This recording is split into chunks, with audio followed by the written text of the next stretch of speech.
So in this video I'm going to show you how to do the partial neck motif for the neck shaping of the Twinkling granny square sweater. So the original version has a triangle for the neck shaping, but sometimes this can make the neck opening a bit too wide for some people. So I've also just designed this partial motif which adds this much extra distance on each side of the neckline, so closing in the neck a bit.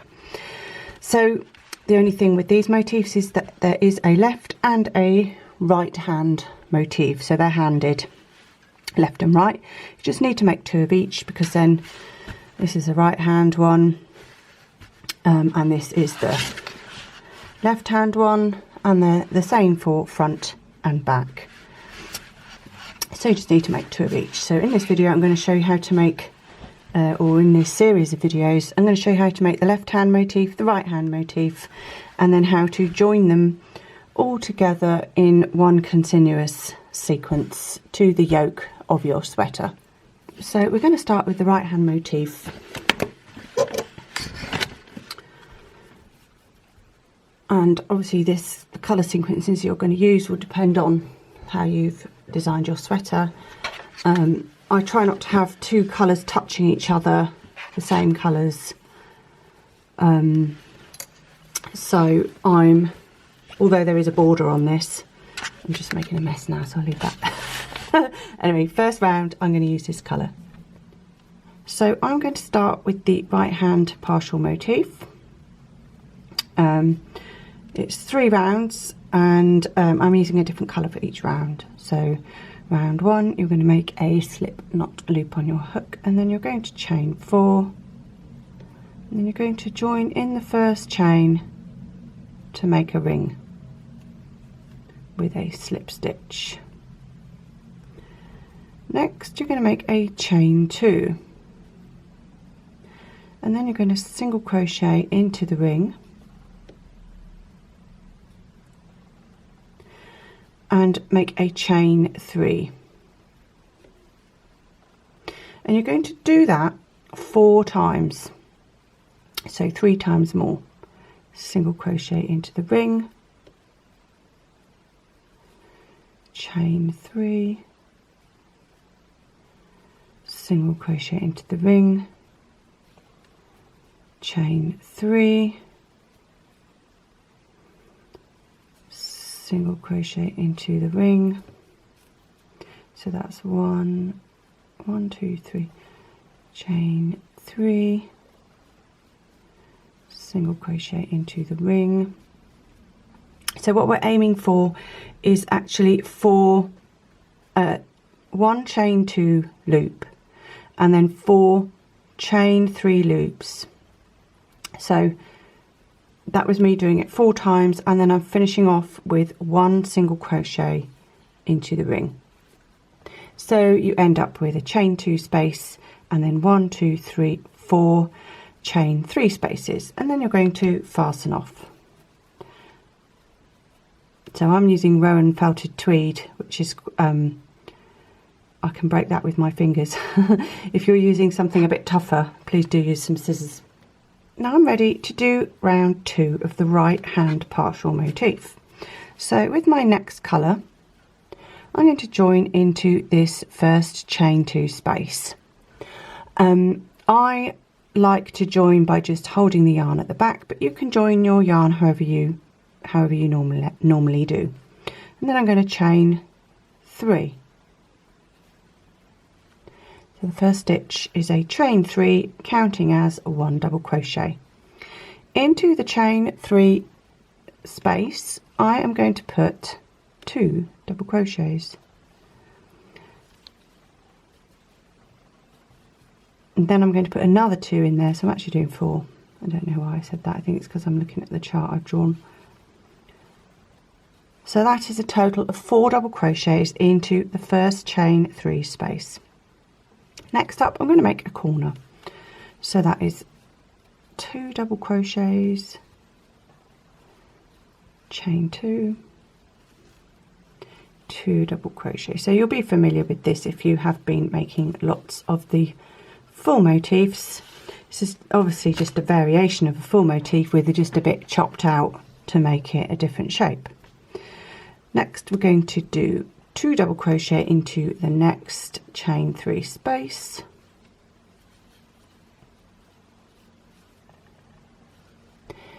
Then we're going to do another corner, which is 2 double crochet, chain 2,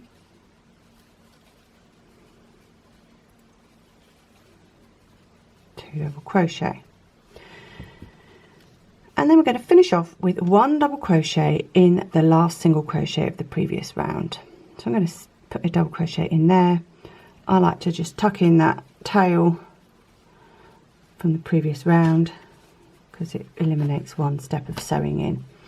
So I'm going to finish off that round 2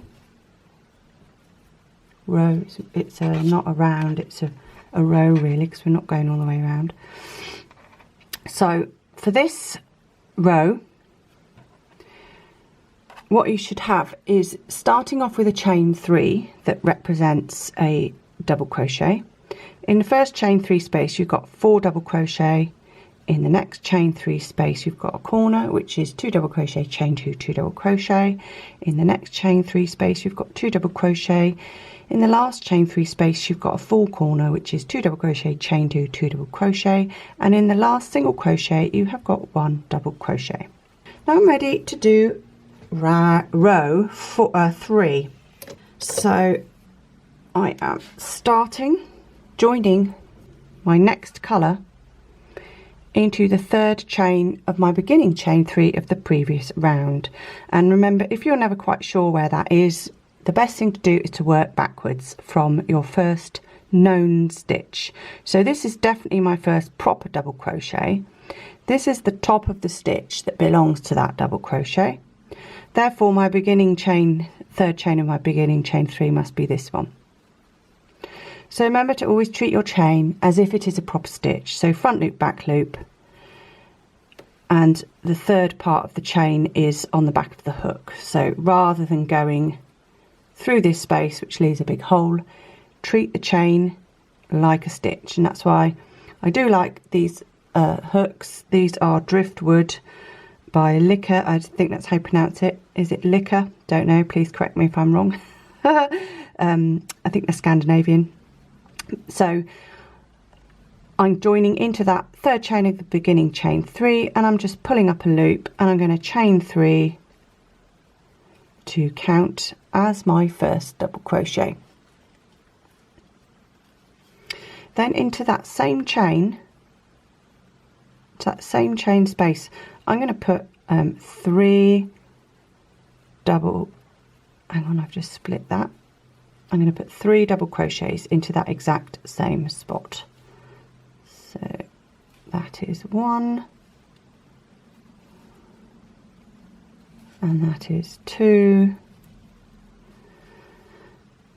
and that's 3. That's all of them done in there. Now we're going to continue in the standard Twinkling Granny Square pattern, which is 2 double crochets between each set of 2 double crochets from the previous round. So here I've skipped 2, and then between the stitches I've put another 2. Skip 2, between those stitches put another 2. Now I'm going to make a full corner for round 3. So a full corner for round 3 is slightly different in that you have got 3 double crochets into that chain 2 space,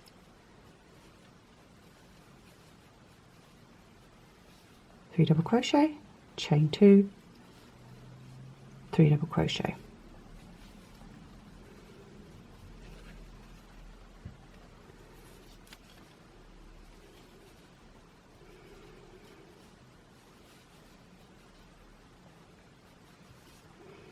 Now I'm going to do the side, this next side, in exactly the same way as the normal pattern. So skip 2, 2 half double between them, skip the next 2, and between the next set of stitches you do, between those and the next set you put another 2. Now you're going to do another full corner for round 3, which is into the chain 2 space. You're going to put 3 double crochet, chain 2, 3 double crochet.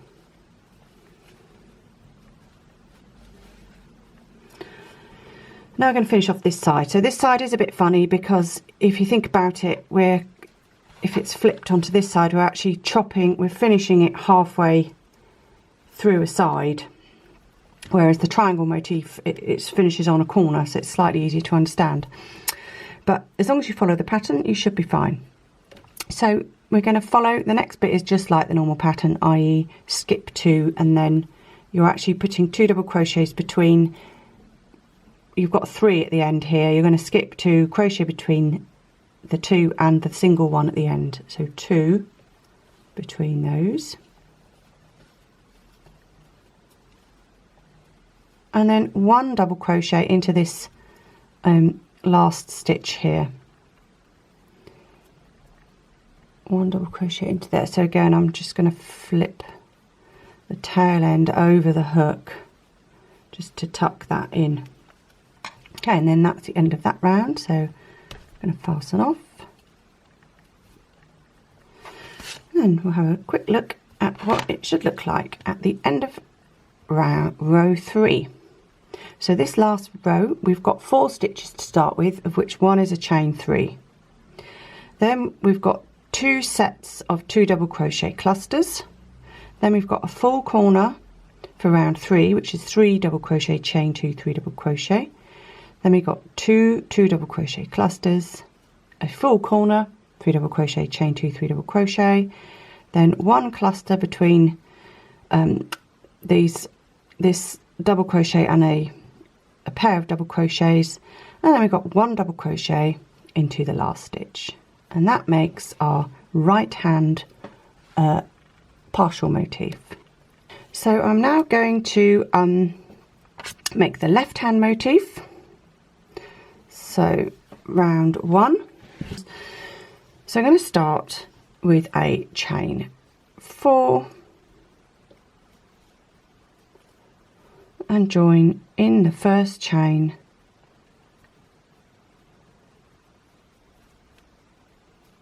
to form a ring.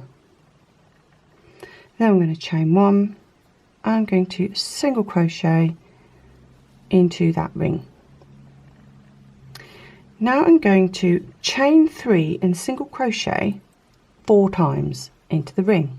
So 1, 2, 3, single crochet into the ring. That's once. 1, 2, 3, single crochet into the ring. That's twice. 1, 2, 3. Single crochet into the ring. That's 3. 1, 2, 3. Single crochet into the ring. That is 4. 1, 2, 3, 4. Then we're going to finish off with a chain 2 and slip stitch into the ring and fasten off. So at the end of round 1 you should have 1 single crochet, chain 3, starting with 1 single crochet, and then 1, 2, 3, 4 chain 3 spaces each with a single crochet between them, and then ending with just a chain 2 space and a slip stitch into the ring. Let's do row 2. So we're going to join the yarn into the first single crochet, and we are going to chain 3 to represent a double crochet. Into the next chain 3 space we're going to make a full corner for row 2, and that is 2 double crochets, chain 2, 2 double crochets,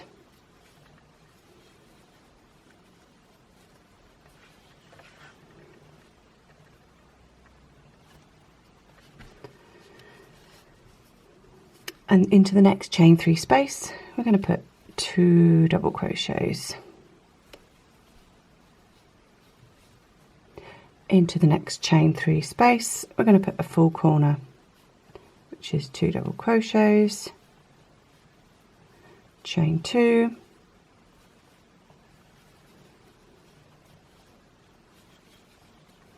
two double crochets, into the next chain 3 space, which is actually the last chain 3 space, because we've got the one after that is a chain 2 space. We're actually going to put 4 double crochets. These actually count as 2 sets of 2 double crochet clusters on the next round, but you don't need to worry about that now. We're just putting 4 into that chain 3 space. Into the chain 2 space, this last space here, you're just going to put 1 double crochet and then finish off. So at the end of row 2 you should have a chain 3 which is counting as a double crochet, then a full corner, 2 double crochet, chain 2, 2 double crochet, 1 set of 2 double crochets, a full corner, which is 2 double crochet, chain 2, 2 double crochet. In this last chain 3 space you've got 4 double crochets, and then in the very last chain 2 space you've just got 1 double crochet. Let's make round 3 then. We're going to join in our third chain of the beginning chain 3, 1, 2, 3. Make sure you're going front loop and back loop, so treat it like a proper stitch, and then join the yarn and chain 3 to represent our first double crochet. Into that same chain 3 we're going to put another 2 double crochet. I'm just going to catch my tail, it helps reduce a bit of sewing in later. Pull that tail tight. Next up we're going to make a full corner into this next chain 2 space. So for round 3 a full corner is 3 double crochets, followed by chain 2, followed by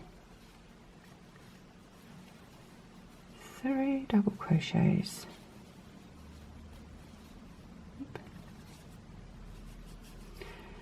next up this part is the same as the full motif, so we're just going to be putting, this is all tangled up, we're just going to be putting 2 double crochets between each of these sets of 2 double crochets from the previous round. So there's a 2 there, we skip them, we go between those and the next set, so we're putting in 2,